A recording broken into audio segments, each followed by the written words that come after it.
पक्षी के नाम जानेंगे।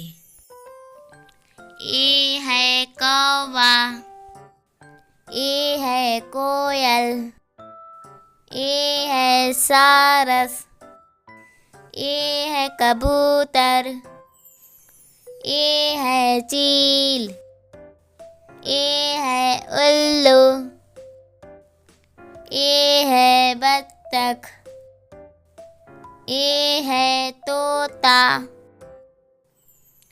ए है मुर्गा, ए है मुर्गी,